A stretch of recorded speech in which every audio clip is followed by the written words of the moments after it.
ফাতেমা। ফাতেমা, বয়স কত আনুমানিক? 22। 22 বছর। থাকেন কোথায় আপনি? কুড়িগ্রামে। কুড়িগ্রাম থেকে এসেছেন আমাদের এখানে গল্পটা বলার জন্য, এবং আপনার সঙ্গে আরো একজন আছে, আমি তাকে পরিচয় করিয়ে দেবো যখন গল্পের প্রয়োজন হবে। জি, আপনি শুরু করুন যেখান থেকে মনে আছে আপনার। আমার বাবা মার থেকে শুরু করি। জি প্লিজ। আমার বাবা একজন ব্যবসায়িক ছিলেন, সে ব্যবসা করতো, অনেক বড় ব্যবসায়িক ছিলেন, কারণ সে ইন্ডিয়ার ব্যবসা করতো। এরকম ছিল অনেক বড় ব্যবসায়ী যে আমার মানে বাবার অনেক টাকা ছিল। কয় ভাই বোন আপনারা? আমরা 5 ভাই বোন। 5 ভাই বোন। আমি যাকে বসিয়ে রেখেছি আপনার সামনে, আপনি যে গল্পটা বলতে যাচ্ছেন সেটা কি সমস্ত কিছু সে জানে, নাকি আজকে অনেক কিছু নতুন কিছু জানবে? জানে, আরো জানবে। ওকে, আপনার কোনো সমস্যা নেই তো সে বসে থাকলে? বলেন। তো আমার বাবা অনেক টাকা ছিল তখন। আমার যে বাজারে আমার আব্বু ব্যবসা করতো, যেখানে থাকতো, বাজারের সাথে আমার বড় ফুপুর বাড়ি ছিল, ওখানে আমার আব্বু থাকতো। তো আমার আব্বু ওখানে থাকার পর, আর আমার নানুর বাড়ি হয়েছে ওখান থেকে 4-5 মিনিটের রাস্তা। তখন আমার আম্মুকে দেখার পর আর ওখান থেকে মানে পারিবারিকভাবে আর কি বিয়েটা হয় আমার আম্মুর সাথে। তো ওরাও সংসার করতেছে অনেক বছর, কিন্তু বাচ্চা হয় না, বাচ্চা ছিল না আমার আম্মুর। আপনার মায়ের বাচ্চা ছিল না? হ্যাঁ, ছিল না। তখন আর কি এক পর্যায়ে আমার দাদি সবাই বলছিল যে ওই মেয়ের বাচ্চা হবে না, তুই ডিভোর্স দে। তখন আর কি আমার আম্মুকে ডিভোর্স দেয়। আমার আব্বু দিবে না, এক পর্যায়ে জোর করে আর কি ডিভোর্সটা হয়। হওয়ার পর অনেক মেয়ে দেখতেছে আমার আব্বুর জন্য, কিন্তু আমার আব্বু কোনো মেয়েকে পছন্দ করে না, বিয়েও করবে না, এরকম। তো আমার আম্মুরও অন্য জায়গায় বিয়ে হওয়ার কথা ছিল, সবকিছু ঠিকঠাক না হয়েছে। এই অবস্থায় আর কি আমার আব্বু শোনার পর আর কি ওখান থেকে আমার আব্বুকে নিয়ে আসে, আব্বু আমার ওই ফুকুর বাড়িতে নিয়ে আসে। আসার পর আবার ওদের বিয়েটা হয়। হওয়ার পরে আরো অনেকদিন যায়, বাচ্চা তবুও হয় না, কিন্তু অনেক চিকিৎসা করার পর আর কি আমি হই। মানে আপনি প্রথম সন্তান? হ্যাঁ, আমি প্রথম। তো অনেক আদরে ছিলাম, কারণ আমি তো প্রথম সন্তান, আর ফ্যামিলির সবাই অনেক আদর করতো। তো আমার পরে আরেকটা আমার ভাইটার বয়স ছিল 3 বছর। তা একদিন আমার আব্বু গরুকে গোসল দিতে নিয়ে যায় আর কি বাড়ির পাশে। তা ওখানে পানি ছিল 1 হাঁটুর মতো পানি। তা আমার ভাইটা পিছনে ছিল, আর আমার আব্বু গরুকে গোসল দেওয়া। এই অবস্থায় আর কি পিছনে তাকায় দেখে আমার ভাইটা নাই। তো আমার আব্বু সবাইকে বলে, কে বলতে পারেন। তখন আমার আব্বু বাড়িতে আসার পরে দেখে যে আমার ভাই নেই। তখন আর কি ওখানে যাওয়ার পরে দেখে আমার ভাইটা পানিতে মারা গেছে। একে তো বাচ্চা হয় নাই, তো এই বিষয়গুলো তো আপনাদের খেয়াল রাখা উচিত ছিল। যাই হোক, গ্রাম অঞ্চলে হ্যাঁ আর কি মারা গেছে। তো কয়েকদিন পর, মনে হয় বছরের মতো হবে এরকম, আমার বয়স যখন 5-6 বছর, তখন আর কি আমার আম্মু বাড়িতে ছিল না, জানি না কোথায় গেছে। আমি খুঁজতেছি না, আমার আম্মু নাই। তখন আমার একটা ফুফাতো বোন আমার বয়সের ছিল, ও সহ আর কি আমি খুঁজতে যাই গ্রামে। তখন ওই লাকড়ি চুলায় রান্না করে মানুষ ছাই ফেলায় না বাইরে, তখন আর কি ওই ছাইয়ের মধ্যে আমি পড়ে যাই। আমার ফুফাতো বোন সহ পড়ে গেছি। দুজনে পড়ে যাওয়ার পরে আমার বাম পা আর ডান পায়ের হাঁটু পড়ে যায়। তারপরে আর কি সবাই বলতো যে তো বাঁচবে না, কারণ অনেক শুকনা ছিলাম তখন, আর খুব খারাপ অবস্থা। সবাই বলতো যে বাঁচবে না। তো অনেকদিন পর নাকি আমার পাটা শুকায়। তো আমি যখন ক্লাস 4-এ পড়ি, তখন অনেক মানুষ আসতো আমার বিয়ের জন্যে, কিন্তু আমার আব্বু দিত না, যে এত ছোট বয়সে কি বিয়ে দেয়। তখন আমি ক্লাস 4-এ পড়ি, তখন অনেক মানুষ আসতো। তখন আর কি আমার যে আব্বুর বড় ভাই আছে, তার কথা বলতো যে তাকে বলেন। তখন আমার বড় আব্বুকে বললে আমার বড় আব্বু রাগ করতো, যে এত ছোট বয়সে কি বিয়ে দেয় ক্লাস 4-এ পড়ে, এরকম। তো এরকম করে যায়। তারপর যখন ক্লাস 5-এ উঠি, তখন আর কি একদিন আমার মানে খালাতো ভাই আমার বাড়িতে আসে না, অন্য মানুষ আসার কথা ছিল আমাকে, কিন্তু ওরা আসেনি। তারপর আমার খালাতো ভাই একদিন আসে, এমনিতে বেড়াইতে আসে, আর আমি ওকে ভালো করে দেখিও নাই। ওদের বাড়ি আমাদের যাওয়া আসা বেশিটা নাই, কিন্তু ওর চাচাতো ভাই আর ওর একটা বন্ধু সহ আমার বাড়িতে আসে। তা আমি ওদিন বাড়িতে ছিলাম না, পাশের বাড়িতে ছিলাম। তো আমি বাড়ি আসতেছি, দেখি একটা ছেলে দাঁড়ায় আছে, অনেক সুন্দর ছেলেটা, অনেক সুন্দর। তখন আপনি কোন ক্লাসে পড়েন বা বয়স কত? 5-এ পড়ি। ক্লাস 5-এ পড়েন, আচ্ছা।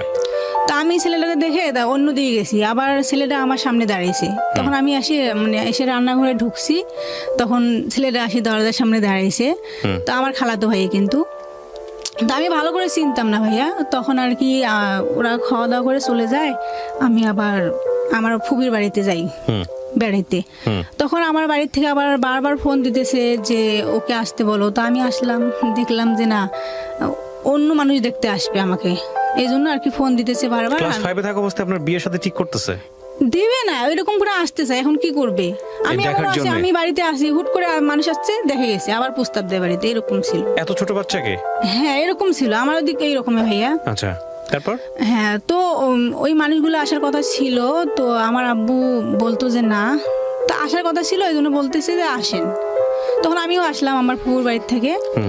তো আমি যেদিন আসছি তারপরের দিন আর কি আমার খালার দেবর আসে আমার বাড়িতে, আমি চিনি না কিন্তু। তো আমার খালার দেবর আসছে, আসার পর আর কি আমার আম্মুর সাথে কথা বলতেছে।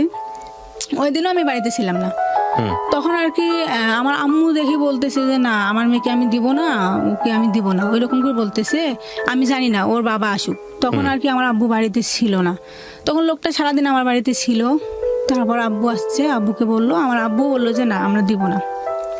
আর আমি তো শুনছি, আমি বলছি যে কখনো না, আমি কেন বিয়ে করবো, আমি এই বিয়ে বয়সে তো করবো বিয়ে না। করার প্রশ্ন, বিয়ে তো হ্যাঁ, বুঝিনি না আপনি? হ্যাঁ, বুঝিয়ে না, আমি কিন্তু শুনতেছি, কিন্তু আমি কান্না করতেছি এরকম। তো সে চলে যায়, আমার খালার দেবর চলে যায়। যাওয়ার পর আমার ওই যে ফুপা ছিল, বড় ফুপা ওদের এলাকায়, আমার ফুপাকে আর কি বলে, আমার ফুপুকে বলে যে আমার কথা বলছে যে তারা নাকি দিবে না, তোমরা একটু বলো। তখন আর কি আমার ফুপু, আমার ফুপা আমার আব্বুকে ফোন দেয় বলার জন্য। তা আমার আব্বুর, ওদের এলাকায় আমার আব্বুর একটা বন্ধু ছিল, তাকেও আর কি ওরা বলছে যে আপনিও বলেন। তো তারা, সেও বলতেছে আমার আব্বুকে। তখন আর কি আমার আব্বু না বলছে। তখন আমার ফুপু তো হয়েছে বড়, আবার তাকে তো সম্মান দিতে হয়, এই জন্য আর কি আমার আম্মু বলতেছে যে না, আমিও বলি যে না, আমি ওকে বিয়ে করব না, আমি কেন খালাতো ভাইকে বিয়ে করবো, আমার বিয়ে বয়স হয়নি, অনেক কিছু বলছিলাম ভাইয়া। তো আমার 2-1 দিন পর, ওই দিন ছিল মঙ্গলবার, তখন আমার আব্বু কিন্তু ঘাটে যায়। সে এখনো ব্যবসা করে, টুকিটাকি ব্যবসা করে। সে হাটে গেছে, মানে 10টা বাজবে সকালে এরকম, সে হাটে গেছে। যাওয়ার পর ওরা যে ওভাবে যে আমার ফুপুর বাড়িতে যে কাজী টাজি নিয়ে ওরা সবাই যে ছিল, আমার আব্বু জানে না। আর যাওয়ার সময় আমার আম্মু বলছিল যে না, ওকে আমি দেবো না। আর আমিও বলছি যে না। আমার আব্বু বলে যে আমি কি করব তাহলে। তখন আর আপনারা কি, কয় ভাই বোন? তখন আমরা 5 ভাই বোন, আমার পরে আরো 2টা বোন, একটা ভাই হয়েছে। আচ্ছা, এবং আপনি তখন ক্লাস 5 এ পড়ছেন? হ্যাঁ। তো সবই তো ছোট ছোট ছোট ছোট। হ্যাঁ, আমি তো বড়। হ্যাঁ, সবাই। রাইট। তো আমার আব্বু যায়, যাওয়ার পর আর কি সবাই নাকি ছিল ওদের বাড়িতে, আমার ফুফুর বাড়িতে। তারপর নাকি ওরা কাজী টাজি নিয়ে আসছে, ওখানে নাকি রেজিস্ট্রি হয়েছে। আমরা তো কিছুই জানি না, আমার ফ্যামিলির কেউ জানে না, শুধু আমার আব্বু আর আমার ফুফি ওখানে ছিল, কেউ জানে না। তো এভাবে আর কি রেজিস্ট্রি হওয়ার পর আমি তো ছেলে ভালো করে দেখেও নেই, আর আমার পছন্দ ছিল না, ওদের ফ্যামিলির সত্যি কথা আমার পছন্দই ছিল না ওই সময়। এখন কি বলবো, পছন্দ ছিল না। ছেলে তো তখন, ছেলে কিন্তু ঢাকায় থাকে, ও ঢাকায় আসছিল। তা আমার সাথে তো আর কোনোদিন দেখা হয় নাই, কথাও হয়নি।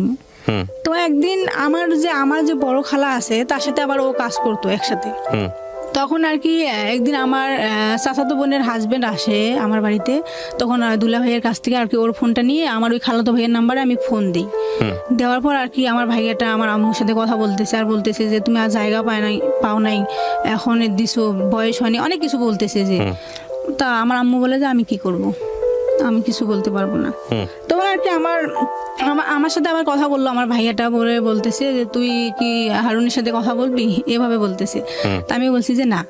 তখন আমি মোবাইলে কথা বলতেও পারি না, এরকম ছিলাম। তখন আর কি ওই হারুন আমার ওই দুলা ভাইয়ের কাছ থেকে, আমার দুলা ভাই তো চলে যাবে তার বাড়িতে, এখন তো কথা বলবে কিভাবে আমার সাথে। তখন আর কি আমার চাচির নাম্বার নেয়, সেটা আমরা জানি না কিন্তু। তো আমার চাচির নাম্বার নিচে নেওয়ার পর ফোন দেয়, আমি তো ফোনে কথা বলতেও পারি না, তা কি বলবো। এইভাবে 2-1 দিন বলতে বলতে আমি যাকে দেখতে পারতাম না, কিন্তু এত ভালো লাগছে যে এখন ওর সাথে চুরি করে করে আমি কথা বলি। কিন্তু আমার আম্মু কথা বলতে দিত না, যে এখনো তো বিয়ে পড়ানো হয়নি, হ্যাঁ এরকম। তা আমি চুরি করে করে কথা বলতাম, কারণ ওকে অনেক ভালো লাগতো, কারণ ওর কথাগুলো ভালো লাগতো এরকম। তো হঠাৎ একদিন আবার ওদের বাড়িতে, মানে কুরবানি ঈদ আসে, ওদের বাড়িতে আবার দাওয়াত দেয় আমার বাড়ির থেকে। আমার আব্বু বাড়িতে ছিল না, আমার ওই ফুফায় দাওয়াত দেয়। যেদিন ওদের বাড়ি থেকে সবাই আসে আমার বাড়িতে, ওদিন আর কি আমার আব্বু বাড়িতে আসে। তখন মানে একটু সমস্যার কারণে আর কি আমার আব্বু বলতেছে যে না, আমার মেয়েকে আমি দিব না। তখন আমি তো কথা বলতে বলতে এমন হয়েছি, এখন ওকে ছাড়া আমি বাঁচি না, কথা বলতেছি, প্রতিদিন কথা বলতেছি চুরি করে করে এরকম। তো ওভাবে আর কি আমি আবার তখন আম্মুকে বলি যে আগে তো আমি বলছিলাম দেওয়ার দরকার নেই, দিছেন, এখন তো আমি ওকে বিয়ে করবো, আমার ভাল লাগে না ওকে ছাড়া, অনেক কিছু আমি বলতেছি। তা আমার কথাই শুনলো। তা কয়েকদিন পর আর কি অনুষ্ঠান হয়, অনুষ্ঠান হওয়ার পর আর কি ওদের বাড়িতে যাই। আমি তো কিছু বুঝতাম না তখন, আমি কি বলবো, অত কিছু তো বুঝতাম না। কত সালে বিয়ে হয় আপনার? আমার বিয়ে হয়েছে, রেজিস্ট্রি হয়েছে 12 সালের মনে হয় শেষের দিকে। তখন আপনার বয়স কত, মানে কিসে পড়ছিলেন আপনি ওই সময়টা? 5-এ পড়ি তখন। ইয়া খোদা, যাই হোক বলেন তারপর। 13 সালের হয়তো বা শুরুতে জানুয়ারিতে এরকমই হবে যে আমার অনুষ্ঠানটা হয়।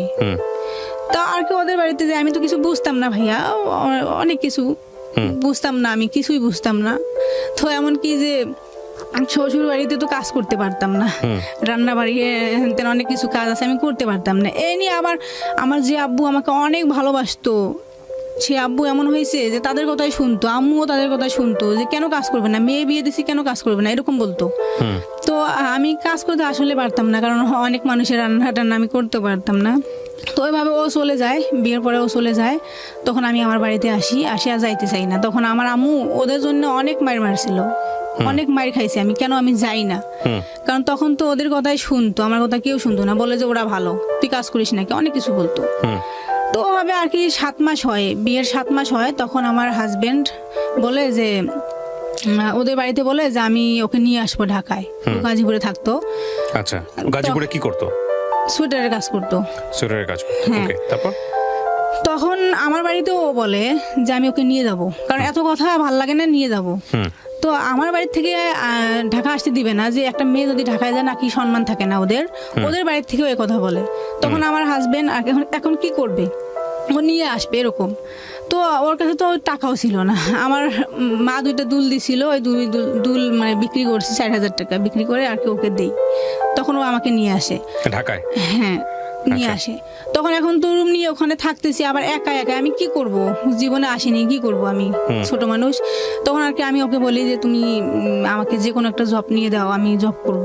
ও বলে যে তোমাকে কে জব দিবে, তোমার তো এখনো বয়সে হয়নি আর তুমি কাজ করতে পারবাও না, ওইভাবে বলে।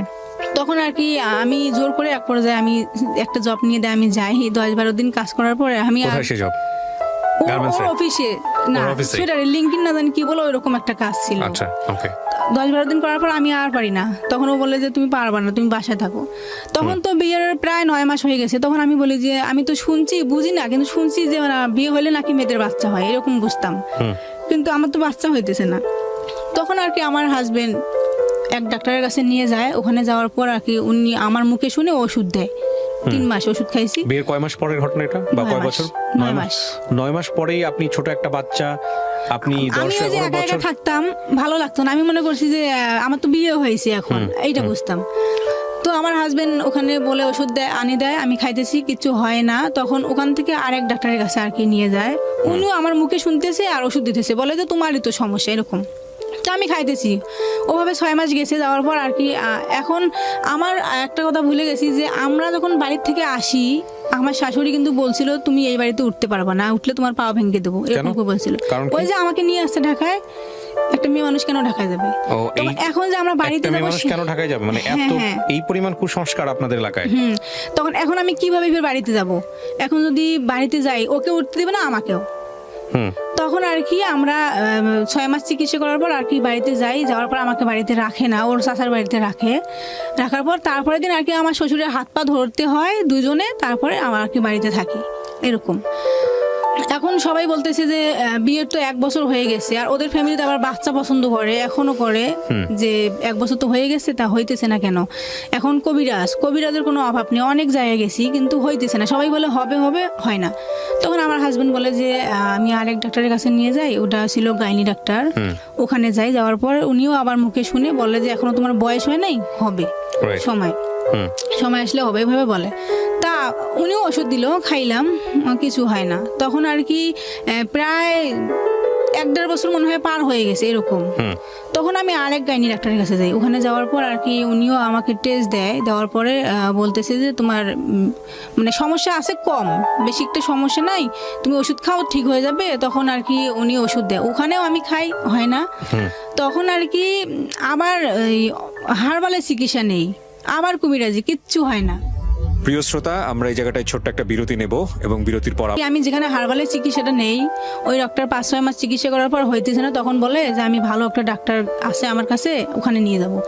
তখন ওখানে ও নিয়ে যায় ওই ডাক্তার, আমরা যাওয়ার পর আমার আবার টেস্ট দেয়, টেস্ট করার পরে উনি বলতেছে যে তোমার তো টিউমার হয়েছে, ওভাবে বলতেছে। আপনাকে বলেছে? হ্যাঁ, ওই ডাক্তার বলতেছে। আচ্ছা, তারপর? তা 1 মাসের ওষুধ নেন, 1 মাসের ওষুধ খান, তাহলে ঠিক হয়ে যাবে। তা আমি খাইলাম 1 মাসের, খাওয়ার পর আবার তো টেস্ট করতে হবে, দেখি কি অবস্থায় আছে, কোন অবস্থায়। আবার টেস্ট করলাম, তো বলতেছে যে আপনার তো ভালোই হয়নি, আবার ওষুধ খান। আবার ওষুধ খাইলাম, খাওয়ার পর আবার টেস্ট করলাম, দেখলাম যে ওই ডাক্তার ওখানে নাই, আসেনি ওই দিন। তখন আমি রিপোর্ট তো দেখা লাগবে আমার, তো পাশের একটা হসপিটাল, উনি এখনো আছে ভালো, ওখানে আর কি ওই ডাক্তারকে দেখাই আমি। তো উনি বলে যে কে বলছে তোমার টিউমার, তোমার তো কোনো সমস্যাই নেই। আচ্ছা। তো আর মেয়েদের যদি সমস্যা একটু থাকলেও আর কি বাচ্চা হয়, কিন্তু তোমার তো সমস্যা এরকম নাই। তো তোমার হাজবেন্ড কি টেস্ট করছে? তো আমি বলছি যে না, আমার হাজবেন্ডের তো সমস্যা নেই, আমি এভাবে বলতেছি। আমি তখন তো বুঝি নাই যে একটা ছেলে মানুষ তো সংসার করতেছি, কি সমস্যা আর ওর থাকতে পারে। তো ওকে ডাকার পর আর কি ওর টেস্ট দেওয়ার পরে বলতেছে যে আপনার 7 দিন পর আসেন, টেস্ট করান, দেখে কি হয়। ও যখন করার পর দেখলো যে ওর সমস্যা। প্রথম টেস্টে ধরা পড়লো ওর সমস্যা। মানে কিসের সমস্যা? ফার্টিলিটিতে সমস্যা। মানে আলটিমেটলি যেটা কাউন্ট করে, শুক্রাণু যে কাউন্টটা করে, সেটাতে সমস্যা, নাকি অন্য কোনো সমস্যা? এটাই সমস্যা। আচ্ছা, ওইটা ডাক্তার বলে তো ওইটা আছে আর কি, আসতেছে না, এভাবে বলে। তখন ওই ডাক্তার আবার ওষুধ দিল 1 মাসের, আমাকেও দিছে, দুজনে আর কি খাইতেছি। খাওয়ার পর উনি বলতেছে যে আপনারা রংপুরে যান, ওভাবে বললো। তখন আমরা দুজনে, আমার তো সন্দেহ যে আমার তো টিউমার বলছে 3 বার, আর এখন বলতেছে নাই, তাহলে হয়তো ভুল বলছে। তখন আমি ও সহ দুজনে যাওয়ার পর আবার ওখানে টেস্ট করে আমি, তো আমার রিপোর্ট নর্মাল, কোনো সমস্যা নেই। ওর সমস্যা বের হয় আবার ওইটা, তখন ওর আবার সন্দেহ যে ওইটা হয় কি না, তখন আবার ও অন্য জায়গায় দেখার পর ওর এই সমস্যা। এটা কত বছর আগে ধরা পড়লো ওর সমস্যা? 3 বছর। 3 বছর আগে? আজ থেকে 3 বছর আগে ধরা পড়েছে? আজ থেকে তো 3 বছর না, আমার বিয়ের 3 বছর পরে ধরা পড়েছে। আচ্ছা, তারপর আপনার সংসার কত বছরের? 9 বছর। 9 বছর, মানে 6 বছর আগে ধরা পড়েছে। হ্যাঁ, তারপর কি হলো? তো ওর সমস্যা যখন বলার পর, ও তখন একাই আসছিল, 80 টেস্ট করছিল না। ওর সমস্যা বলার পর ওকে নাকি ঢাকায় পাঠাইছে। তখন তো ও একা আসলে তো আর টেস্ট করবে না, ওখানে তো পরীক্ষা করবে না, তো আমার আসতে হবে। এখন আমরা আবার বাড়িতে না বলে আবার সবই তো শেষ করলাম, এখন কি করব? এখন তো আসতেই হবে। তখন আসলাম, আসার পর আর কি দুজনে আবার টেস্ট করায়, আমারও করে। তা আমার রিপোর্ট ভালো, ও নাকি ওখান থেকে আর কি অন্য এক হসপিটালে পাঠায়, ও ওখানে পরীক্ষা করে। কতগুলো হসপিটালে টেস্ট করেছে উনি? কতগুলো হসপিটালে করেছেন? 4টা-5টা, সবগুলোতে একই রেজাল্ট? ওকে, তারপর?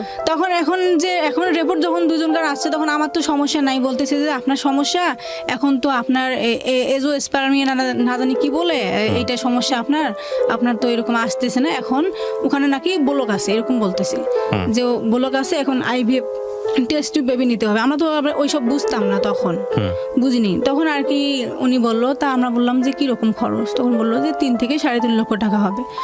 আমি আর কি বলবো, ওখানে মনে হয় আমার মরাই ভালো ছিল, কারণ আমার মতো হতভাগা আর এই জগতে কেউ নেই। এত সমস্যাও ধরা পড়ে, কিন্তু আমি কারো কাছে প্রকাশ করি না, কারণ আমি মনে করি যে গ্রাম অঞ্চলের মধ্যে যদি আমি প্রকাশ করি আমার হাজবেন্ডের সমস্যা, কিন্তু বলবে যে ওর নাকি কিছুই নেই, ওর নাকি শারীরিক সমস্যা, তাই বাচ্চা হয় না, এটা বোঝে। কিন্তু গ্রাম অঞ্চলের মানুষ কি বলে যার বাচ্চা নাই, যে ছেলের বাচ্চা হবে না, বলে যে তার শারীরিক সমস্যা, তার কিছু নেই। তাহলে যদি তার শারীরিক সমস্যা, তাহলে আমি কিভাবে আসি? মানে বিষয়টা হচ্ছে এরকম যে সে পুরুষত্বহীন। তারপরে আর কি ওভাবে আসার পর উনি বললো যে এরকমই আপনার করতে হবে। তখন উনি অনেক ট্রাই করলো, তা আমার তো ওইরকম সামর্থ্য নেই, আমরা কিভাবে পারবো? আমার বিয়ের 7 মাস পর থেকে তো সে করতেই আছে, কারণ সে তখন অনেক কিছু করছে, ও আর পারতেছে না, এরকম। তখন আর কি ওভাবে আসি আমরা দুজন, কাউকে বলি না, কারণ ওদের ফ্যামিলিতে যদি বলি তাহলে তারা কি বলে, বিশ্বাস করে না যে একটা ছেলে তো, আমার ছেলে তো সংসার করতেছে, উনি আবার কি সমস্যা? আমরা দুইজনও তো ফেস করতেছি যে ডাক্তারের কথাই সত্যি, আমরা কবিরাজ বিশ্বাস করি না, কারণ কবিরাজ তো অনেক বলছিল কিন্তু হয়নি, ওরকম আর কি চলতেছে। কিন্তু আমি সবাইকে বলতাম যে না, আমারই সমস্যা, কারণ ওকে আমি ছোট করতাম না কারোর সামনে, আমি বলতাম যে আমারই সমস্যা। তখন আর কি এখন সব মিলে জিলে এখন আমাদের আবার বাড়িটা ভেঙে যায়, আমার শ্বশুর শাশুড়ি ওরা আবার আমার মতো আর কি একটা জায়গা নিয়ে ওরা ওখানে আসে, সামনে ওদের নদী। আমি যেখানে আসি ওখানে আবার 4,000 টাকা দিয়ে আমি ওখানে নিয়ে আসি। আমার শ্বশুরের তো এরকম সামর্থ্য নাই। আর আমার বাবা, বললাম যে আমার বাবা কোটিপতি ছিলেন, কিন্তু ওই ঘরের সন্তান আমার তো এখন কিছুই নেই, ওরাও তো দিতে পারবে না। আপনার বাবা কোটিপতি ছিলেন কিন্তু আপনার কিছু নাই কেন? হ্যাঁ, এটা আবার ভুলে গেছি যে আমার বাবা যখন ওখানে ব্যবসা করতো, ইন্ডিয়ান যে মাল আনতো সবকিছু, ওখানে আর কি সব টাকা দিয়ে দেওয়ার পরে আর কি সব শেষ হয়ে যায় একবারে, আর কিছুই ছিল না আমার বাবার, এখনো কিছুই নেই, ওইরকম আর কি আছে আমার বাবার। ওকে, ওই ফ্যামিলি সন্তান আমি কোনোদিন তো কারোর সামনে যাইনি, আমি লজ্জায়, আমি তো পর্দা করি, আমি তো ঘরের ভিতরে থাকি। এরকম করে যখন আমাকে আলাদা করে দেয়, আমার শ্বশুর কিছুই দিল না, শুধু একটা ঘর দিল, তা নদী তো ভাঙছে, এখন তো আমার আলাদা বাড়ি, ওভাবে থাকতেছি, কিন্তু একাই। এখন আমাকে ছেড়ে ও কোনো করতেও পারে না, আমি তো একাই থাকতেছি বাড়িতে। আমার একটাই দুঃখ যে আমি দিনের মধ্যে হয়তো পর্দা করি, তাই আমি একাই থাকি, সবার কথা শুনে থাকি, কিন্তু আমার যখন খুব কষ্ট লাগে যে আমি যখন রাত হয় তখন আমার একাই থাকতে হয়, আমার পাশে কেউ নাই, আমি একাই থাকি, ওভাবে থাকতেছি। কিন্তু আমি যে থাকতেছি ওই শ্বশুরে ভাঙা ঘরটা দিছে, ওই ঘরে থাকতেছি, কিন্তু বৃষ্টি আসলে তো পানি পড়তো, দিনে হইলে আমি কোনোটাই যাইতে পারতাম না, আজ যে রাতে হয় পাশের বাড়িতে থাকতাম, এরকম করতাম। ও তখন ঢাকাতে? হ্যাঁ, ও যখন ঢাকাতে আসতে চাইছে যে ডাক্তার দেখাইতেছে, এরকম ওর ছিল। আচ্ছা আচ্ছা। আমি বলছি যে আমি আগে বলতাম না যে আমার সমস্যা কেন, আমি আমার হাজবেন্ডকে ছোট করব। তখন আর কি আমি এইভাবে বলতে বলতে সবাই বলে, তো তাহলে বাচ্চা হয় না কেন, সমস্যাটা কার? তখন আর কি আমি কয়েক বছর যাওয়ার পর আমি আমার ফ্যামিলিকে বলে দেই যে আমার হাজবেন্ডের সমস্যা। তারপর ওদের ফ্যামিলিকেও আমি বলি, কিন্তু ওদের ফ্যামিলি এখনো মনে করতেছে যে এটা আমার সমস্যা। না, আপনি আপনার ফ্যামিলিকে জানানোর পরে ফ্যামিলি কি বলে? আমার ফ্যামিলিকে যখন জানাইছি, আমার ফ্যামিলি বলে যে সন্তান দেওয়ার মালিক তো হয়েছে আল্লাহ, কারো হাত নেই এখানে, আর তোমার তো সামর্থ্য নেই, আমারও সামর্থ্য নেই যে দিতে পারবো, এরকম নেই, তো এখন তুমি কি করবা, তোমার যা ইচ্ছে তুমি তাই করো। তখন আর কি আমি বললাম যে আমি কি করবো, আমি তো কিছু, আমার জীবনে বিয়ে একটাই হয়েছে, যদি আমার খালাতো ভাই না হইতো তবু একটা কথা হইতো, আর ওকে আমি এত ভালোবাসি, আমি ওকে ছাড়তেও পারবো না, এভাবে বলছি। তখন আমার আম্মু, আমার ফ্যামিলি থেকে সবাই বলে যে আমরাও তো ওকে ভালোবাসি, কিন্তু এখন ওর জন্য যে তোমার লাইফটা নষ্ট, তুমি কি করবা? কারণ আমার যে ছোট ভাইটা আছে, তার এখন বর্তমানে একটা মেয়ে আছে, বিয়েও করছে, ও 18 বছর বয়স। আমার ছোট বোনের 2টা মেয়ে 18 বছর বয়সে বিয়ে করে ফেলছে? হ্যাঁ, বিয়ে করছে। মানে আপনাদের এলাকায় কি মানে শিক্ষার আলো একেবারেই নাই, পৌঁছায় না? লেখাপড়া দিছি, করবে না, এরকম করে আর কেউ বিয়ে করে। আমার বোনটা যখন ক্লাস 8-এ পড়ে তখন ওকে আর ছাড়বে না। তো এখন আমার ফ্যামিলি থেকে কয়েক মাস আগে আমাকে নিয়ে যাওয়ার পর আর কি সবাই, আমার চাচা সবাই বলতেছে যে এখন তুমি কি করবা, কারণ আজকে যদি ও মারা যায় তোমার কি হবে, তোমার তো এখনো জীবন পড়ে আছে, এখন কি করবা? তখন ওরা কি আর কি আমাকে আসতে দেয়নি, 3 মাস আসতে দেয়নি। না, নিশ্চয়ই। আমি এই প্রশ্নটা, আপনার জামাই কি বলে আপনাকে? আমার জামাই? হ্যাঁ, জামাই কি বলে? জামাই মানে আপনার হাজবেন্ড? আমার হাজবেন্ডের কথা যে তুমি যদি আমাকে ডিভোর্স দাও তাহলে তো আমি বাঁচবো না। আপনি আসেন, আপনার হাজবেন্ড এতক্ষণ সামনে বসে আছে, আপনি চলে আসেন। আপনার ওয়াইফ যা বলেছে এতক্ষণ যাবত আপনাদের সংসার নিয়ে, এটা কি সত্য? হ্যাঁ, এটা সত্যি। কিভাবে জানলেন, কিভাবে হলো? আপনার গল্পটা একটু শুনি। মানে আপনি যেটা বলতেছিলেন আপনার প্রবলেমগুলো। হ্যাঁ, আমার প্রবলেমগুলো হলো যে আমি তো আসলে মানে ওই ধরনের কোনো সমস্যা ফেস করতাম না, যে আসলে আদৌ কি আমার এই সমস্যা আছে কিনা। আর এগুলো বিষয়ে যখন জানতাম না, তো ওর চিকিৎসাটাই সর্বপ্রথম শুরু করাই আমরা। হ্যাঁ, তো ওর ধারাবাহিকভাবে যখন চিকিৎসা চলতে থাকে, এক পর্যায়ে যখন আমি জানলাম যে আসলে সমস্যাটা ওর না, সমস্যাটা আমারই, তখন ওখান থেকে ওই জায়গায় এক বন্ধাত্ম ডাক্তার সেটা হলো রংপুরে, যে 2-3 বার পরীক্ষা করার পরে উনি যখন বললো যে আসলে তোমার তো সমস্যাটা যে দেখা যাচ্ছে, তোমার স্বাভাবিক পদ্ধতিতে সন্তান হওয়ার সম্ভাবনা খুবই কম, তারপরও তুমি ঢাকায় যাও, আমি রেফারেন্স করে দিচ্ছি, তুমি সেখানে গিয়ে তাকে দেখাও। আচ্ছা। দেখার পরে হয়তো যদি তোমার কপাল ভালো হয় তাহলে তোমার হয়তো অপারেশনের মাধ্যমে হতে পারে।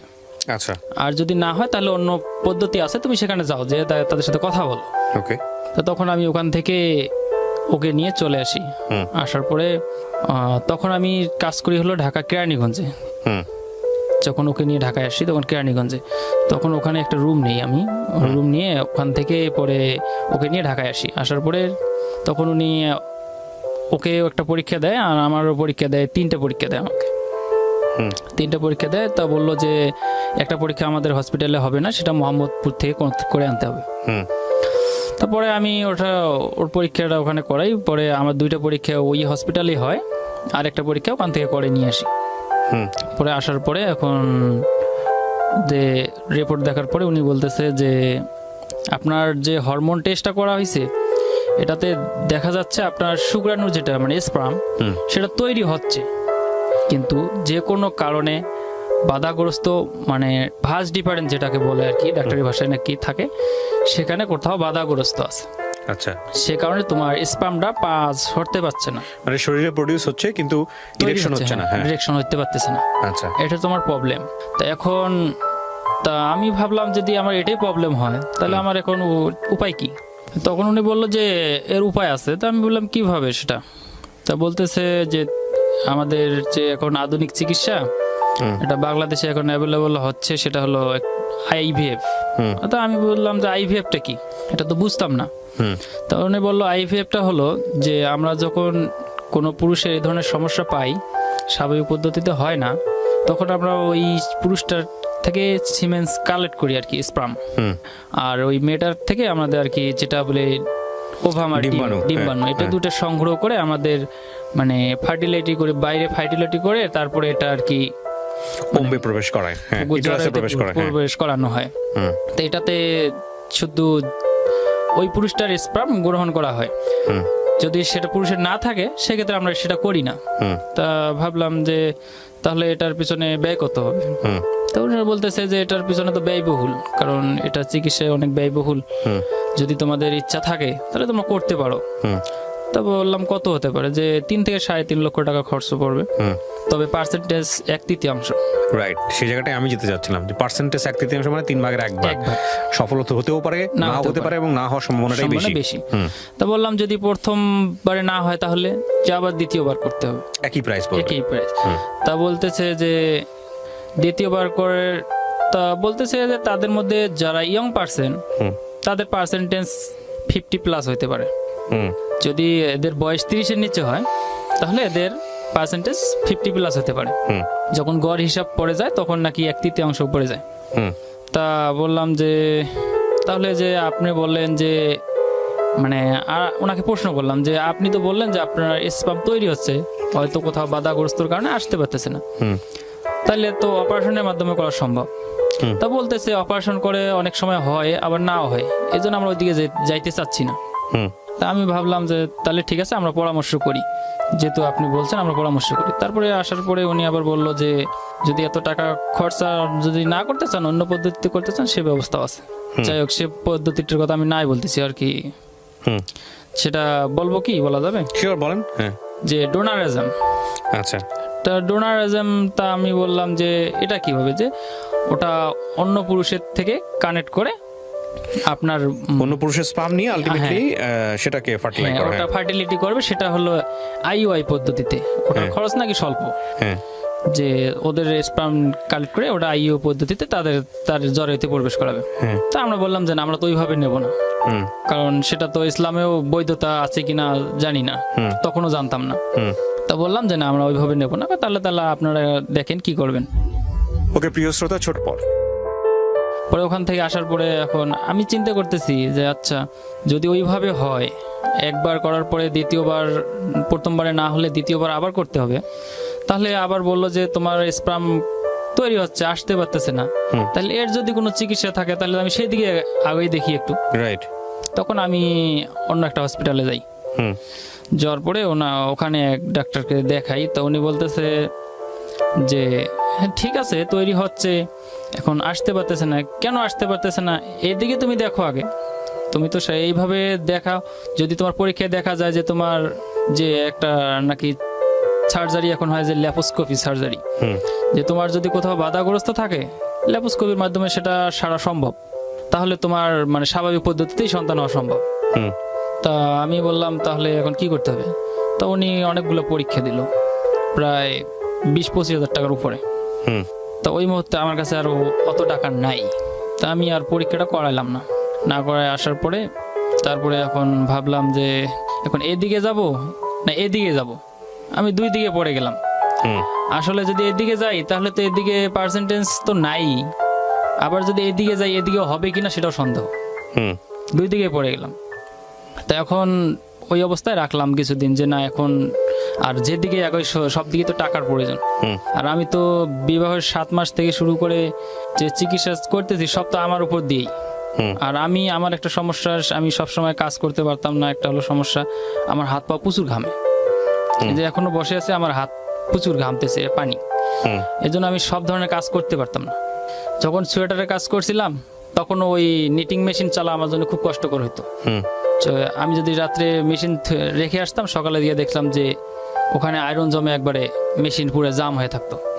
এই জন্য আমি ওর কাজটা করতে পারতাম না, ওটা শুধু নিডেলের কাজ তো, এই জন্য ওটা কাজ করতে পারতাম না, এই জন্য কাজটা আমি ছেড়ে দিছি। তারপরে অনেক জায়গায় তখন দেখলাম যে যখন এইসব কাজ আমি পারতেছি না, তখন গার্মেন্টসের কাজে গেলাম। গার্মেন্টসের কাজেও কিন্তু করতে পারি নাই। যখন ওই মেশিন চালাতে যাইতে হয়, যখন হোয়াইট কালার মাল আসে তখন আর আমি ওই মাল করতে পারি না, কারণ স্পট লেগে যায়। তখন ওখানেও চাকরিটা ছেড়ে দিই, দিয়ে ভাবলাম তাহলে এখন আমি কি করব, কোন চাকরি করলে আমার জন্য ভালো হবে।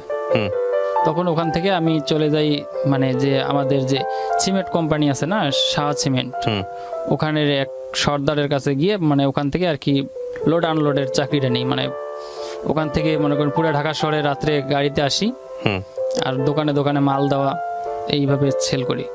তো ওখান থেকে ওইভাবে করি আর চিকিৎসা করাই, যে আমার তো টাকা জমাইতে হবে। এদিকে ও যে এতদিন যাবত মানে ওর চিকিৎসা করাইছি, সমস্যা নানান সমস্যা দেখা দিছে, চিকিৎসা করাইছি। এই চিকিৎসা করাইতে গিয়ে ও মানে এখন প্রায় প্রায় অসুস্থ হয়ে যায়। মানে বুঝতে পারি না যে ও মানে অল্প বয়স থেকে ওর চিকিৎসাটা শুরু হয়েছে অ্যান্টিবায়োটিকের উপর, তো মানে ওর শারীরিক নানান সমস্যা শুরু হয়ে যায়। তো এখন ও প্রায় প্রায় অসুস্থ হয়ে যায়। হঠাৎ করে দেখা গেল আজকে এই সমস্যা, কালকে দেখা গেল ও সমস্যা। মানে এখন তো আমার সংসারে তো অনেক আগেই তো বাবা মা পৃথক করে দিচ্ছে, কারণ আমি যখন এই চিকিৎসা শুরু করি তখন থেকে আমি আর বাবা মাকে টাকা দিতে পারিনি, কারণ মানে চিকিৎসার পিছনে যে এইসব পরীক্ষা নিরীক্ষা খুব ব্যয়বহুল। যেখানে যাই সেখানে অনেক টাকা ঋণ করে, আবার ওই টাকা শোধ না করতে আবার অন্য চিকিৎসা দিয়ে আগাইতে হলে আবার ঋণ করতে হয়, আবার কাজ করি শোধ করি।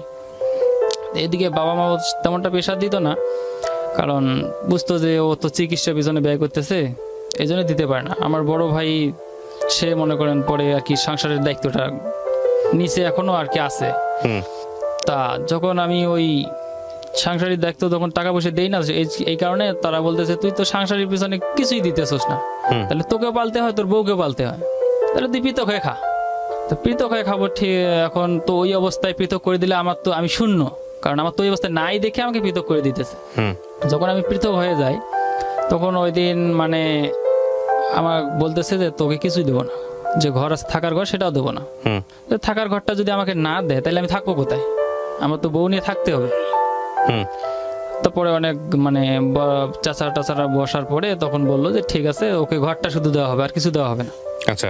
পরে যে ঘরটা দেয় ওই ঘরটা আমি মাঝখানে একটা কথা বলতে ভুলে গেছি, সেটা হলো যে মানে আমাদের বাড়িটা একবার পুড়ে গেছিল আগুনে, মানে কিছু ছিল না। আচ্ছা। ওই বাড়িটা পোড়ার পরে যে কিছু টিন ছিল না, কিছু টিন একটু হালকা ভালো ছিল, ওই ধরনের টিন দিয়ে ওই ঘরটা তুলানো হয়েছিল আর কি। ওই ঘরটা পরে আমাকে দেয়, আমি ওই ঘরটায় থাকতাম। পরে ওখান থেকে ওই ঘরটাতে থাকতাম, আর এদিকে তো আলাদা পৃথক। ওই দেখা গেল 1 মাস যদি বাইরে ওইভাবে কাজ করতাম, আবার ও ঠিক ওই রকম সমস্যার কারণে আবার যে ও আমার চিকিৎসা বাদ দিয়ে ওর পিছনে আবার ব্যয় করতে হয়। তখন ওইভাবে করতে করতে হঠাৎ করে আমাদের পাশেই নদী ছিল, তো এক সময় বাড়িটা ভেঙে যায়। এখন বাড়িটা ভেঙে যাওয়ার পরে এখন আমি মানে কোথায় গিয়ে আর এখন ঠাই নেব, বাবার ভিটাই ছিলাম, কিন্তু বাড়িটা যখন ভেঙে গেল তখন বাবা দাদারা মানে এরকম সিস্টেম হয়েছে, যারা সেদিন বাড়িটা ভেঙে নিয়ে গেছে ভাইয়া কি বলবো, মানে আমি ছিলাম হলো শ্বশুর বাড়িতে, কিন্তু আমাকে বলেনি, আমরা দুজনে ছিলাম। কিন্তু আসার পরে দেখি মানে শুধু আমার ঘরটাই আছে, তাদের ঘর নেই। আচ্ছা। পরে এখন কি বলবো, তখন আসি বললাম যে আপনারা যে গেলেন আমাকে একবার বললেন না, আমি এখন কোথায় যাব। পরে ওই আমার পাশে যে এক বাড়ি ছিল, উনি একটা জায়গা ভাড়া নিয়েছিল 4000 টাকায়। মানে আমাদের ওইখানে চর এলাকা, তো মানে এইভাবে ভাড়া হয় যে নদী আসা পর্যন্ত তুমি থাকতে পারবা, নদী আসলে তোমার জায়গা ছেড়ে দিতে হবে, নদীতে ভেঙে গেলে তোমার জায়গা শেষ, টাকা শেষ। তারপরে ওই জায়গায় 4000 টাকায় মানে একটা জায়গা ভাড়া নিয়েছিল। পরে ও বলতেছে আমি ওই জায়গায় যাব না। পরে আমি ওই 4000 টাকা তাকে দিয়ে পরে আমি ওই জায়গাটার মধ্যে যে একবার জমিনের উপর আর কি ঘরটা উঠানোর পরে ওই জায়গায় মনে করেন বন্যা আসলে পুরো 3-4 ফিট পানি হইতো ঘরের ভিতরে, থাকান যাইতো না। পরে ওই অবস্থায় মানে আমার তো আর ওই অবস্থায় মানে একটা জায়গা ভালো জায়গা নিয়ে বাড়ি করার মতো সামর্থ্য নেই। পরে ওকে মনে করো ওই বাড়িতেই রেখে আমার কাজ করতে আসতে হয় আর কি, বাঁচতে জীবিকার বা হলে তো বাঁচতে হলে তো আসতেই হবে। এখন পরে আমি ওইভাবে আসার পরে যেটুকু সামর্থ্য হয়। আবার ওই দেখা গেল 1 মাস যদি আমি কাজ করি, পরে 1 মাস ওর পিছনেই ব্যয় করা লাগে। 1 মাস যদি কাজ করি, আবার দেখা গেল যে 10 দিন যদি ছুটি কাটায় আসি, পরের মাসে যা দেখলাম যে তো টাকাও পাইলাম না, অল্প। এইভাবে আবার ঋণ হয়ে যায়। এখন ওইভাবে করতে করতে এখন মানে পারতেছি না, আর কোথায় যাবো? তখন যে কোথাও একটা বেতনে চাকরি করতে যাই হালকা পাতলা, সেখানে তো আর আমাকে মাসে মাসে ছুটি দিবে না। তখন আমি ওই কি করি, দেখা যায় যে আলুর ক্ষেত লাগাইতে যাই, যে 15 দিন 20 দিন 1 মাস কাজ হয়, আবার বাড়িতে যাই। আবার দেখা যায় যে মানে ধান কাটা কাজে যাই, ওখানে কিছুদিন করি, আবার বাড়িতে যাই। এইভাবে চালাই। তো এখন দেখা গেল যে ওই যে ঘরটা দিছে, একবার শিলা বৃষ্টি হয়, প্রচুর শিলা বৃষ্টি হয় এলাকায়। সেদিন আমি বাড়িতে ছিলাম না, আমি ঢাকায় ছিলাম, কিন্তু ও ছিল বাড়িতে। এমন সময় এমন বড় বড় শিলা বৃষ্টি পড়ছে, মানে চাল একবারে পুরা মশারির মতো হয়ে গেছে, যা ওই ঘরের মধ্যে আর থাকা সম্ভব না। তারপরে কি করি, একটা পলিথিন কিনে ওই কোনো রকম করে মানে ছাউনি দিই আর কি। ছাউনি দিয়ে ওই ঘরেই থাকি প্রায় 7, 8, 5 বছর 6 বছর ওই ঘরেই থাকলাম, বাড়ি আলাদা করার পরে।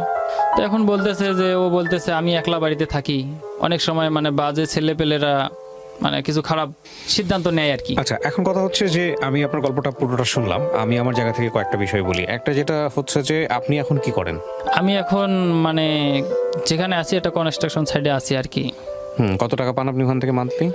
আমি ওখানে মান্থলি না, যে মানে দিন ইনকাম, মানে কাজ করলে পাই, না করলে না। আপনার ওয়াইফকে নিয়ে আসেন না কেন আপনার কাছে?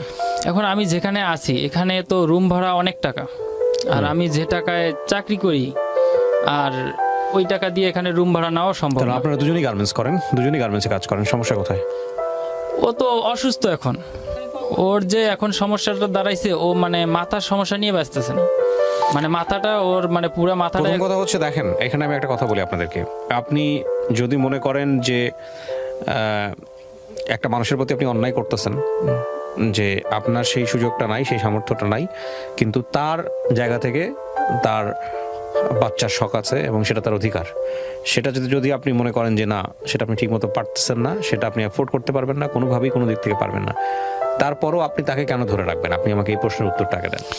এখন আমি ধরে রাখি আমার 9 বছরের সংসার, তার প্রতি আমার একটা ভালোবাসা, আর আমি এটা ভাবি যে ও যদি চলে যায়, আমি দ্বিতীয় বিয়ে কেন করব?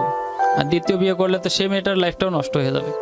তো আপনি তার এনার লাইফও তো নষ্ট করতেছেন। হ্যাঁ, এনার লাইফও নষ্ট করছে। আমি তারপরে মানে বলি যে তুমি যাও, আমি কি হই, আমার জীবন, একলা জীবন, আমি বাঁচি বা মরি সেটা সমস্যা না, তুমি চলে যাও।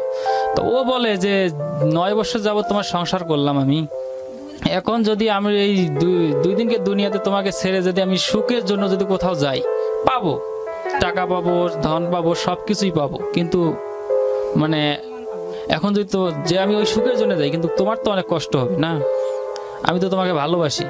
আর যদি মরতে হয় একসঙ্গে মরি, দুনিয়ার থেকেই চলে যাই। মাঝে মধ্যে সিদ্ধান্ত নিই যে আমরা সুইসাইড করে ফেলি। আবার বলি যে সুইসাইড মহাপাপ। ও যখন সুইসাইড করতে যায় আমি ওকে বুঝাই যে দেখো, তুমি সুইসাইড করতে চাও, তুমি যদি মরে যাও তাহলে আমার কি হবে? মানে বিষয়টাকে আপনারা দাঁড়ান, বিষয়টাকে না আপনারা এই বিষয়টাকে এমন ভাবে জটিল করে ফেলছেন। মানে আমার কথা হচ্ছে কি, মানে ঠিক আছে, আপনি একটা প্রবলেমের মধ্যে আছেন, সেই প্রবলেমটাকে আপনি সলভ করার জন্য চেষ্টা করবেন, তাই না? এটাই তো চেষ্টা যখন একেবারে সলভ হবে না, আইদার আপনাকে এই প্রবলেমটা নিয়ে চিন্তা করা বাদ দিতে হবে, অথবা আপনাকে নতুন কোনো কিছু করতে হবে, নতুন কোনো স্টেপ নিয়ে চিন্তা করতে হবে। তো আপনার এই প্রবলেমটা তো এমন প্রবলেম না যেটা সুইসাইড করার প্রবলেম। সুইসাইড করতে মানে ও যখন আপনি বলেন এটা সুইসাইড করার প্রবলেম, মানে জীবনটা কি শুধু বাচ্চা জন্ম দেওয়ার জন্য? না, সেজন্য সুইসাইড করার না। তাহলে যখন আমি মনে করেন এখন এলাকায় থাকি, যেমন আমি এই যে গত কয়েকদিন আগে আমি বাড়িতে গেছি, পেছন থেকে 2টা মহিলা আসতেছে, আমি আমার বাবার বাসার থেকে আমার বাসা আসতেছি। তা এক মহিলা আরেক মহিলাকে বলতেছে, এই বন্দাটা কয়দিন পর পর বাড়িতে আসে কেন? মানে আমাদের গ্রামের ভাষায় বলতেছে, এই বাঞ্জিটা কয়দিন পর পর বাড়িতে আসে কেন? আমি তো বাড়িতে যাই, ও অসুস্থ থাকার কারণে আমি যাই। আপনি লোকে মুখে কি বললো না বললো তাতে কিছু যায় আসে না। আবার অনেক সময় দেখা যায় আমি বাসায় গেছি, আমি যদি একটা গাছ লাগাই, আসি বলে যে তোরা বাঞ্জি দেখি তোদের গাছের ফল ধরে না, ঠিক আছে, একটা লেবু গাছ লাগাইছি, লেবু গাছের সময় হলে তো ফল আসবে। আচ্ছা আমি একটা কথা বলি এখানে, হ্যাঁ ঠিক আছে আপনি গল্পটা হ্যাঁ। বললেন, হয়তো কিছু মানুষের মানসিকতা চেঞ্জ হবে, ডেফিনেটলি আমি সেই জায়গাটায় অবশ্যই নক করি, কিন্তু আপনাদের যে সেন্সের জায়গাটা সেই জায়গা থেকে সরে আসা উচিত। কিন্তু আপনারা আজকে অনেক দূর থেকে কষ্ট করে নিজের পকেটের পয়সা খরচ করে এরকম লাখ লাখ মানুষ শুনে এরকম একটা অনুষ্ঠানে আসছেন, হ্যাঁ আসছে। নিশ্চয়ই আপনারা এই অনুষ্ঠানটাকে ভ্যালু দেন বলেই আসছেন, কষ্ট করে হ্যাঁ, আসছেন। আমরা দেখেন এখানে 2-3টা বিষয়। প্রথম কথা হচ্ছে যে প্রবলেমটা এত জটিল না যে কারণে সুইসাইডের কথা চিন্তা করতে হবে, 1। 2 নাম্বার হচ্ছে যে বাচ্চা হয় না, বাচ্চা হবে, আল্লাহ চাইলে হয়তো ভবিষ্যতে হবে, তাই না? আপনার বয়স কত আর ওনারই বা বয়স কত? এত ফ্রাস্ট্রেটেড হওয়ার তো কিছু নাই। আর বাচ্চা না হলেই জীবনটা শেষ হয়ে যায় না, ঠিক আছে? এটা হচ্ছে 1 নাম্বার। 2 নাম্বার হচ্ছে হলো উনি যদি অ্যাকসেপ্ট করে নেয় যে না বাচ্চা না হলেও আমি তোমার সাথে সংসার করব, তাহলে এটা নিয়ে ঘাটাঘাটি না করাটাই ভালো। ওনাকে ওনার মতো থাকতে দেন, উনি আপনার সাথে সংসার করুন। কিন্তু 3 দিন পর পরই যদি দেখেন যে উনি স্যাড, আপনার এই প্রবলেমের কারণে আপনি পারতেছেন না তাকে পয়সা দিয়ে ট্রিটমেন্ট করাতে, আপনি পারতেছেন না তাকে যেই আপনার আইভিয়ান নাকি পদ্ধতির কথা বললেন সেটার দিকে নিয়ে যেতে, তাহলে আপনি তাকে কেন ধরে রাখবেন? আমি ছেড়ে আমি দিলে তো আমি সে আমি যাবে আমি না। আমি আমি এক্স্যাক্টলি, তাহলে যদি না যায় তাহলে তাকে এটা নিয়ে কথা বলাই যাবে না। আপনি দেখেন তার মধ্যে টেন্ডেন্সিটা আছে কিনা।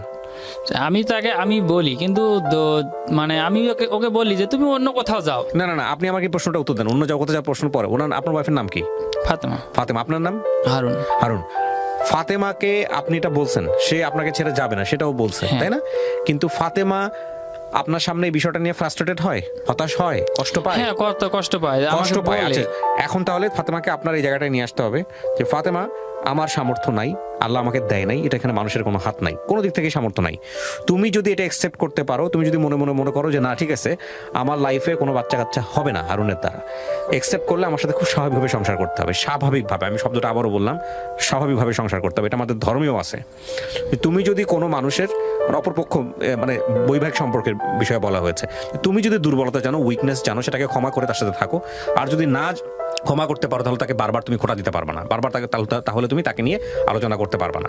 সো এটা আপনার একটা উইকনেস যেটা আল্লাহ দিছে আপনাকে, এখানে আপনার কোনো হাত নাই। না। Got my point? তো সেটা যদি সে অ্যাকসেপ্ট করতে পারে মনে প্রাণে, তাহলে আপনার সামনে সে হাসি খুশি থাকবে, স্বাভাবিক থাকবে, এটাই স্বাভাবিক। আর যদি অ্যাকসেপ্ট করতে না পারে, সে মনে বলবে যে হ্যাঁ আমি তোমাকে ভালোবাসি, আমি তোমার সঙ্গে আছি, কিন্তু হা হুতাশ করবে।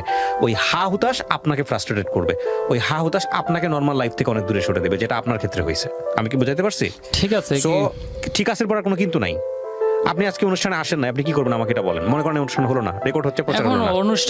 অনুষ্ঠানে আসছি, এখন আসার উদ্দেশ্য হলো যে এইভাবে মানুষ আমাকে ব্ল্যাকমেলের ধরনের কথা বলে। আপনি কি মনে করেন রেডিওতে অনুষ্ঠানটা প্রচার হয়ে গেলে এটা লাখ লাখ মানুষ কালকে চেঞ্জ হয়ে যাবে? না না না। তাহলে আমার কথায় মানুষ হয়তো 1-2 জন চেঞ্জ হতে পারে, কিন্তু Right. সবার মানুষের যদি সমাজের এই ধরনের যদি সবার মন মানসিকতা থাকতো, তাহলে তো আমাকে এইভাবে কেউ বলতো না। রাইট, তাহলে তো এরা আমাকে বলতো না যে তুমি। আমার ফোকাসটা ওই জায়গাটাই ঠিক আছে, আপনি যেটা বললেন সেটা মানুষ হয়তো 2-1 জন ঠিক হবে, কিন্তু হ্যাঁ। আমার ফোকাসটা আপনি, কারণ আপনি ঠিক যদি আজকে যদি এই সেন্সটা যদি আপনার ভিতর থাকে, আপনি কি মনে করেন ধরেন আপনার এই অনুষ্ঠানটা করে কেউ আপনাকে, আপনি একটা মেইল অ্যাড্রেস দিলেন বা আপনার ফোন নাম্বার দিলেন, আপনাকে 2 লাখ টাকা দিল, হেল্প করলো, আপনার কোনো গ্যারান্টি আছে আপনি বাচ্চার মালিক ইয়ে হবেন?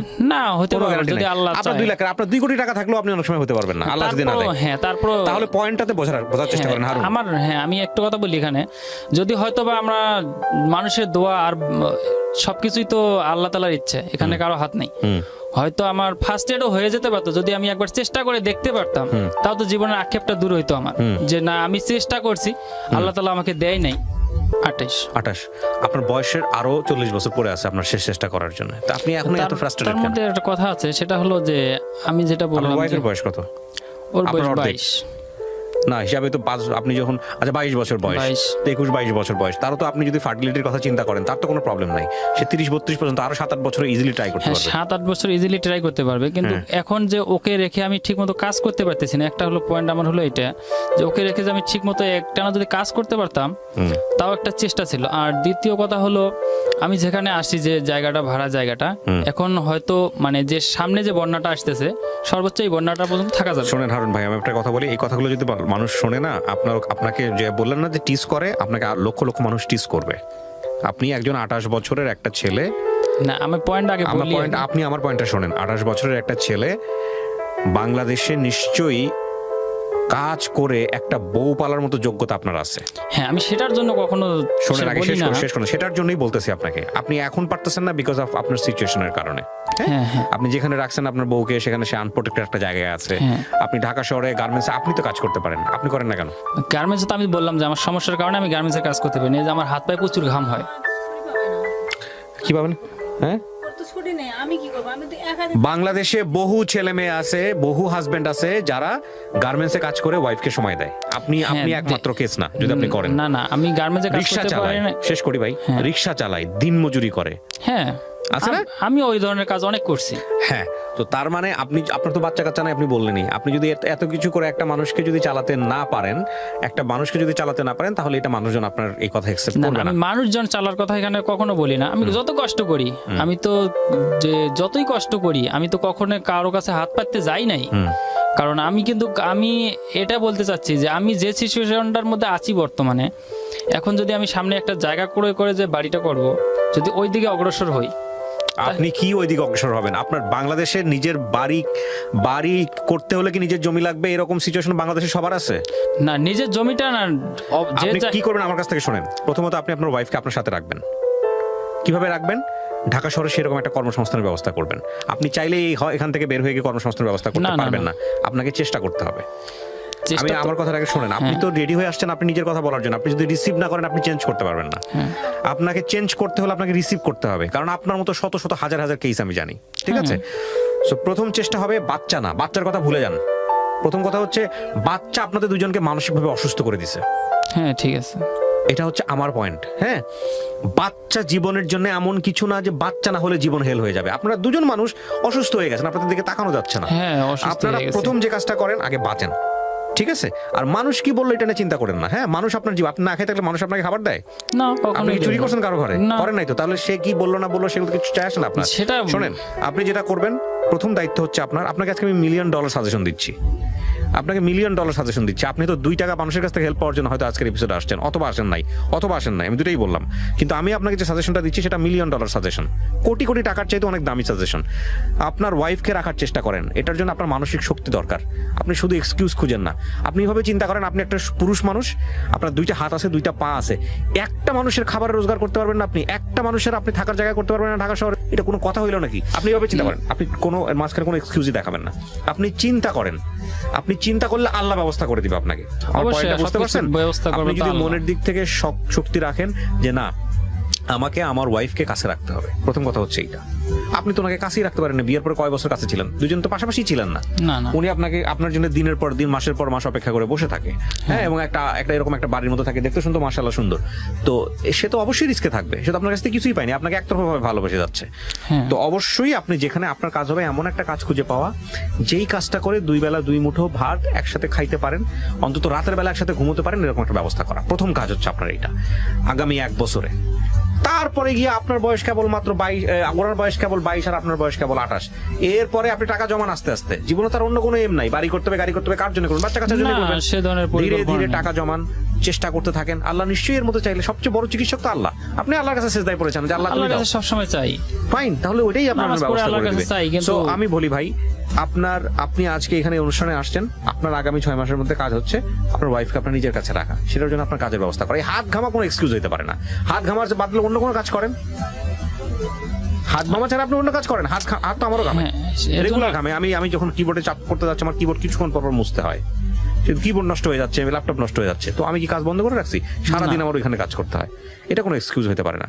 আপনার মাথায় একটা প্রথম কথা হচ্ছে কি, একটা মানুষ কখন হারে জানেন? একটা মানুষ যখন নিজের কাছে হারে, নিজের ব্রেনের মধ্যে যখন এটা ঢুকে যায় যে আমার দ্বারা হচ্ছে না, পারতেছি না।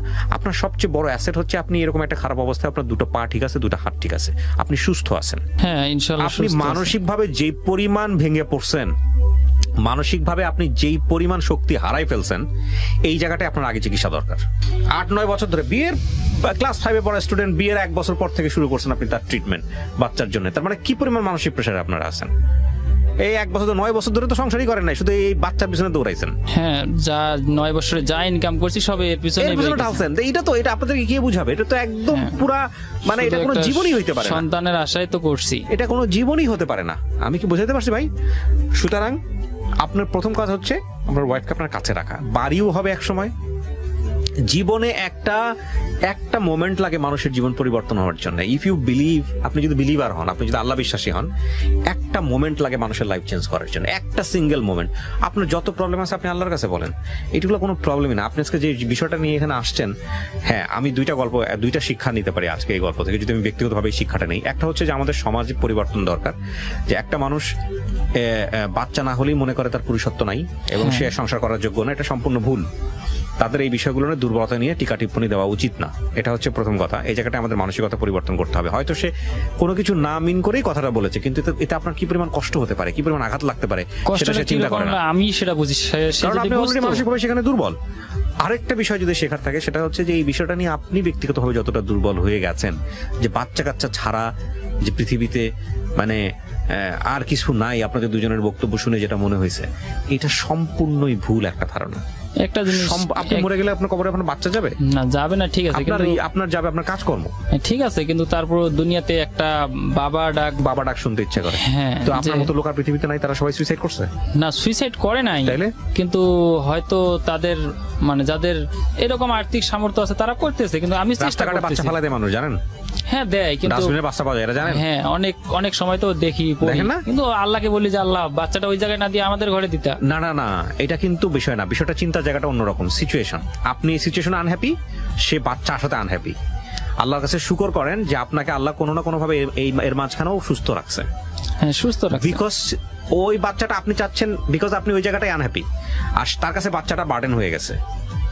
ফ্যাক্ট কিন্তু বাচ্চা না, বাচ্চার ফ্যাক্ট না, ফ্যাক্ট হচ্ছে সিচুয়েশন। আপনার লাইফে এই সিচুয়েশনে আপনি আনহ্যাপি, তার লাইফে ওই সিচুয়েশনে সে আরেকজন আনহ্যাপি। সো আপনাকে যদি হ্যাপি হইতে হয়, তাহলে এই জায়গাটা থেকে বের হইতে হবে। হ্যাঁ, মানুষের আপনি কেন বাচ্চা চাচ্ছেন? বিকজ আপনি এই যে বাবার ডাক শুনছেন, বাবার ডাক শুনলে আপনার কি হবে? মনের মধ্যে খুশি লাগবে, আপনি সুখী হবেন, আনন্দ লাগবে। টার্গেটটা কি খুশি হওয়া, সুখী হওয়া, তাই তো? টার্গেট খুশি হওয়ার থাকলে পৃথিবীতে 1000টা ওয়ে আছে, 1 মিলিয়ন ওয়ে আছে খুশি হওয়ার জন্য, শুধুমাত্র বাবা হওয়াটাই রাস্তা না। না, ঠিক আছে, কিন্তু ওটা একটা আলাদা আনন্দ। আমি দোয়া করি আপনার জন্য যে আল্লাহ আপনাকে সেই সুযোগটা দিক, যে আপনি যাতে চেষ্টা করতে পারেন, এবং আপনার ওয়াইফের যেই আপনার প্রতি যে রেসপেক্ট, যে ভালোবাসাটা, সেটা যেন ঠিক থাকে। এবং আমি অবশ্যই চাইবো যে আপনাদের এই মানবিক যে জায়গাটা, মানসিক যে দুর্বলতার জায়গাটা, যে চিন্তাটা নিয়ে আপনারা আজকে এখানে আসছেন, সেই জায়গাটার একটা পরিবর্তন হোক। কারণ বাচ্চা কাচ্চা পৃথিবীতে হয় না, এরকম অসংখ্য মানুষ আছে, এবং অনেক মানুষ যারা খুব দামি মানুষ, অনেক মানুষ যারা পুরো পৃথিবীর জন্য করে গেছে, এরকম মানুষ আছে। বাচ্চা কাচ্চা আল্লাহ সবাইকে দেন না, এবং বাচ্চা কাচ্চা দেওয়ার পরেও তারা বাচ্চা কাচ্চা প্রপারলি মানুষ করতে পারেন, সেই ক্ষমতাও আল্লাহ সবাইকে দেন না। ঠিক আছে? সুতরাং আপনার প্রথম দায়িত্ব হচ্ছে আপনার ওয়াইফকে খুশি করা। সেটা বাচ্চা কাচ্চা না নিয়ে এসেও করা সম্ভব। আপনি সেই জায়গাটা আগে পালন করেন, দায়িত্বটা পালন করেন, বাকি জিনিস পরে চিন্তা করেন। আর উনি যদি আপনাকে সেই জায়গাটা কনসিডার করতে না পারে, তাহলে ওনাকে মুক্তি দেওয়াটা উচিত। ধর্মীয় অনুসারে যেভাবে আপনার মুক্তি, যেভাবে রিলিজলি চিন্তা করা যায়, সেভাবে চিন্তা করা উচিত। আর উনি যদি আপনাকে ওই লাভটা দিতে পারে, তাহলে আপনাকে তাকে সাথে নিয়ে এমনভাবে ফাইট করা উচিত, সাপোর্ট করা উচিত, যাতে করে উনি ওই মিসিংটা অনুভব করতে না পারে। প্রিয় শ্রোতা, আপনারা যারা আজকের এপিসোডটা শুনলেন, ডেফিনেটলি এটা আমি আমার লাইফে দেখেছি। আমি আমার খুব ক্লোজ বড় বোনের উদাহরণ দিতে পারি। They love each other very much, সারা জীবন ধরে একসঙ্গে থেকেছে, কিন্তু তাদের কখনো বেবি ছিল না, এবং সেম প্রবলেম লাইক এই ছেলেটার মতো তাদেরও প্রবলেম। তারা স্টিল একসঙ্গে আছে, জীবনের এক পর্যায়ে গিয়ে বাচ্চা দত্তক নিয়েছে, এবং তারা সুখী বা সুখী না, তারা একসঙ্গে থেকেছে। এটা আমি জানি যে এক ধরনের বড় ধরনের একটা ফ্রাস্ট্রেশন, যে আসলে বৃদ্ধ বয়সে যে কি হবে, জীবনের কেন পরিশ্রম করতেছি। কিন্তু আমাদের লাইফটা এতটা বেশি প্যাটার্নালিস্টিক, এতটা বেশি সিস্টেমেটিক, আমরা এই সিস্টেমের বাইরে গিয়ে চিন্তা করতে চাই না। আমরা এই সিস্টেমের বাইরে গিয়ে একজন মানুষ যে হ্যাপি হতে পারে, এই সিস্টেমের বাইরে যে একজন মানুষ যে পৃথিবীর জন্য অনেক কিছু করতে পারে, নিজের জীবনের জন্য অনেক কিছু করতে পারে, পরকালের জন্য অনেক কিছু করতে পারে, এই চিন্তাটা আমরা করি না বলেই সবকিছু আমরা চারপাশে যা দেখি সিস্টেমেটিক ওয়েতে চিন্তা করি বলি আমাদের এই যে এত পাওয়ারফুল মস্তিষ্ক, এত সুন্দর একটা জীবন আল্লাহ আমাদেরকে দিয়ে পাঠান দুনিয়াতে, এই জীবনটা আমরা নিজেরাই নষ্ট করি। আমাদের পারিপার্শ্বিক জায়গাটা যতটা বেশি আমাদেরকে অনেক বেশি অসুখী করে, তার চাইতে বেশি অসুখী করি আমরা নিজেরা। হ্যাঁ, তো কিচ্ছু না, জাস্ট আজকে থেকে যারা এপিসোডটা শুনতেছেন, তারা যদি আজকে থেকে ভাবেন যে না, আমি পারবো, আমার জীবনটা শুধুমাত্র একটা জায়গার জন্য হেরে যাবে, বিষয়টা এরকম হতে পারে না। আমার জীবনটা নিশ্চয়ই ভ্যালুয়েবল, আমার জীবনটা নিশ্চয়ই মূল্যবান, যে কারণে আল্লাহ আমাকে দিয়ে পাঠাইছেন। আমি যদি আল্লাহর উপরে বিশ্বাস করি, আর আল্লাহ যদি যেহেতু বলেছেন যে সুইসাইড করা হারাম এবং সুইসাইড করা যাবে না, এটা সুইসাইড মানেই হচ্ছে জাহান্নাম। তো সেই জায়গাটা আপনি যদি বিলিভার হন, কিংবা আপনি বিলিভার না হন, আপনি যদি একটা মানবিক